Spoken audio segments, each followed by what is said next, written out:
시간 관계상 바로 네. 두 번째 고민으로 넘어가 보도록 하겠습니다. 이슬리 양 두 번째 고민 소개해 주실까요? 네. 네, 안녕하세요. 외항사 지상직으로 일하고 있는 이찬희라고 합니다.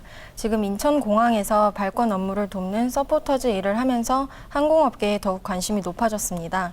특히 국내 항공사보다 외항사 캐세이 퍼시픽 항공, 싱가포르 항공, 에미레이트 항공 등 쪽을 선호합니다.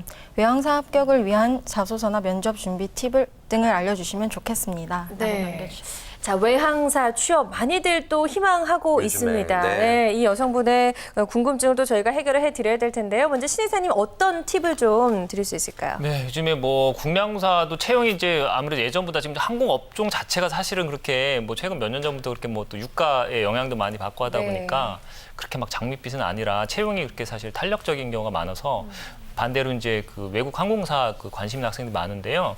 어쨌든 뭐 국내 항공사보다 외국 항공사는 채용 자체가 또 약간 좀 불특정할 수도 있고 또 채용 인원이 뭐 많지는 않기 때문에 좀 더 그 맞춤형 전략을 가져가시는 게 좋을 것 같아요. 그래서 자기소개서나 면접 준비하시는 것도 일반 기업에 대비하는 것보다는 좀 항공업계 특성을 좀 고려해서 좀 더 맞춤형으로 좀 준비를 하시는 전략이 필요할 것 같습니다. 어떤 얘기들 네. 들으면 좀 도움될까요? 예를 들어서 뭐 항공업 특성상 일단 저희가 뭐 누구나 알듯이 고객 서비스 마인드 중요하게 그렇죠. 보기 때문에요.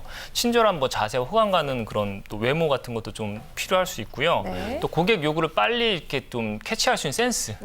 항공은 특성상 또 서비스지만 굉장히 좀 고객층이 다양하기도 하고 또 그렇죠. 또 이렇게 좀 까칠한 고객이 왜냐하면 비싼 서비스를 네. 지급하니까 네. 항공료가 비싸니까 그런 거에 대해 좀 대처할 수 있는 능력도 필요하고 또 공항 내 이분은 뭐 지상직이시니까 희망하는 게 지금 뭐 비행기를 타시지는 않겠지만 공항 내에서도 돌발 상황이 많이 생겨요. 티켓팅하고 네. 또 탑승하기 전까지 여러 가지 돌발 상황이 있기 때문에 거기에 또 순발력 있는 그런 또 대응하는 능력도 필요하고요. 뭐 기타 뭐 기본적인 외국어 실력이나 또 장시간 지금 체력. 오늘 MC 분들도 지금 서 계신데 개편으로 예. 장시간 서서 일하는 경우가 많기 힘들죠. 저희 때문에 그런 일이 아니에요. 다시 한번 생각해 보셔야 될 것 같아요. 장시간 서서 일하는 경우가 많기 때문에 특히 여성분들은 또 이게 의외로 또 예를 들어 뭐 하이힐 신고 뭐 오래 서 있고 그러면 아이고, 되게 힘들 수도 예. 있기 때문에 네. 체력적인 부분도 또 차별화 포인트나 강점이 될 수도 있고요. 이제 그런 부분 좀 챙기시면 좋겠고요. 네. 외국계 항공사 같은 경우 또 국내에서 또 좀 전략적으로 마케팅적으로 주력으로 운항한 노선의 특성이 있습니다. 그래서 그런 걸 좀 루트를 파악해서 여행사나 뭐 그런 정보를 보시면 좀 알 수 있거든요. 그래서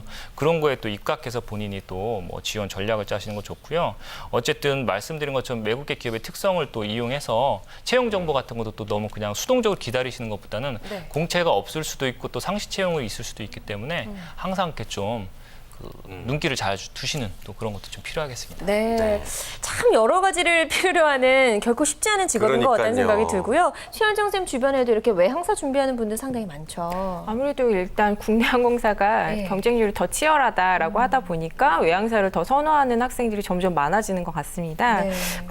근데 여기에서 가장 중요한 포인트는 일단 어학 실력이 된다라고 하는 게 가정이 돼야만 할 것 같습니다. 아. 그게 안 되는데 혹시 좀 수준이 좀 낮아 국내 항공사보다 상대적으로 낮으니까 내가 더 쉽게 들어갈 수 있지 않을까라고 이제 그런 부분에 조금 노림수를 두고선 지원하시는 분들이 좀 있는 것 같은데 네. 내가 기본적인 부분이 이제 채워졌다. 거기에 어떻게 차별화 포인트를 줄 것인가라고 하는 것 좀 생각해 보시면 좋을 것 같아요. 그래서 네. 서비스 직무 경험이 일단 기본적으로 출중해야만 할 것 같고요. 그리고 해왔던 업무 경험들에서 내가 서비스 경험들이 이렇게 발현될 수 있을 것 같다라고 하는 게 좀 자소서에 좀 포인트로 좀 부각이 되면 더 좋을 것 같습니다. 네. 어떤 좀 경험적으로 예. 차별화된 내용들이 나오면 좋다는 말씀이신 네. 거죠? 어떤 거 있을까요?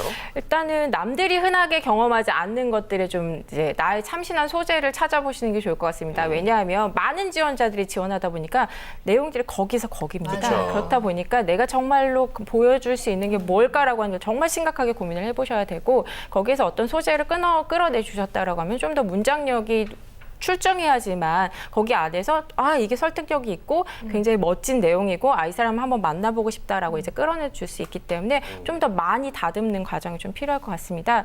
그리고 이제 국내 항공사보다 외항사이기 때문에 타문화에 대한 수용 능력 같은 것들을 좀 더 많이 어필해 주시면 좋을 것 같고요.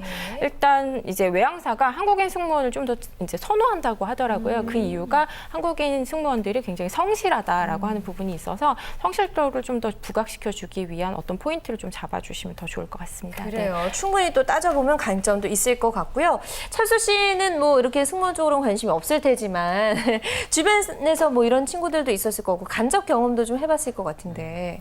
네, 말씀하신 대로 전 정말 관심이 없습니다. 네. 돌이켜보면 제가 예전에 스터디할 때 그 저랑 같이 스터디 준비했던 친구 중에 하나가 외항사를 준비하고 있었어요. 네. 근데 그 친구한테 물어보니까 말씀하셨다시피 국내 항공사보다 좀 입사가 쉬워서 준비하고 있다라고 말을 했거든요. 네네. 근데 그 친구도 보면은 영어를 굉장히 열심히 준비했던 것 같아요. 영어 스터디를 뭐 두세 개씩 하고 학원도 다니면서 준비했던 걸 보면은 확실히 국내 항공사보다 영어에 좀 주력으로 준비할 필요가 있는 것 같고요. 그리고 생각해 보면은 뭐 이분 같은 경우에는 지금 뭐 발권 업무 뭐 인턴 대외 활동을 한다고 하셨는데 이게 저는 유리하게 작용할 거란 생각이 있어요. 그러니까 영어 부분만 조금 더 보강을 하시면 네. 뭐 좋은 결과가 있지 않을까 이런 생각을 합니다. 그래요. 그렇군요. 예. 아무튼 뭐 항공사에 취업하고 있는 분들 굉장히 많이 있는 것 같습니다. 항상 인기인 이유가 뭘까요, 이사님? 아무래도 요즘엔 학생들도 해외여행을 거의 뭐 한두 번씩은 가지 않습니까? 네. 뭐 학생들이 대부분 관심 많은 직업이나 뭐 회사 또 그런 것들이 광고를 많이 한다든지 내가 직접 이용해 본 경험 있는 쪽 직업에 관심이 많거든요. 그런 측면에서 뭐 해외여행 항공기 탑승 경험이 많기 때문에 학생들이 이제 자꾸 관심이 많이 가는 것 같고요. 네. 또 기본적으로 우리가 서비스업에 종사하는 그 직업, 서비스업의 직업에 대한 외부인들의 이미지가 좋은 경우가 많습니다. 네. 뭐 호텔리어도 마찬가지고 또 뭐 푸드 서비스에서 그런 뭐 매니저라든지 서빙하는 분들 왜냐하면 고객을 친절하게 대해야 되기 때문에 밖에서 보는 이미지 굉장히 좋죠. 근데 사실 뒤에서 그 직업의 어려운 점 사실 뒤쪽에서 봐야 되는데 그런 부분은 모르는 상태에서 좀 사실 지나치게 아니면 또 막연하게 좀 너무 그 직업을 좀 미화해서 또 동경하는 부분은 좀 조심해야 될 부분도 있을 것 같아요. 네. 우리 최쌤도 해주실 말씀도 있을 네. 것 같은데요. 일단 이제 항공사를 지원하시는 분들 보면 폼나고 멋지다. 이제 그것 때문에 많이 지원하시는 것 같아요. 네. 실제로 정말로 지원 동기를 봤을 때 내가 그 항공 서비스를 이용해 봤더니 그분들의 모습이 멋져서 내가 지원합니다. 이렇게 쓰시는 분들이 좀 많이 있으신 것 같거든요. 근데 그런 이면에 내가 좀 더 이제 고객을 최우선으로 생각하기 위해서 이면에서 내가 뒤에서 이제 움직여야 되는 부분이 훨씬 더 많아서 오히려 롱런 하시는 분들이 많이 없으신 경우가 좀 있습니다. 네. 그래서 이제 오랫동안 내가 이 일을 하겠다라고 하는 좀 당위성을 가지고 직업적인 부분에 좀 포커싱을 두시면 훨씬 더 좋을 것 같습니다. 그래요. 결코 쉽지만은 않은 일이지만 그럼에도 불구하고 희망하고 있다면 외항사에 관련돼서 저희가 오늘 드린 팁들 꼭 활용하셔서 꼭 한번 성공 취업하셨으면 좋겠습니다. 좋은 결과 있기를 바라겠고요.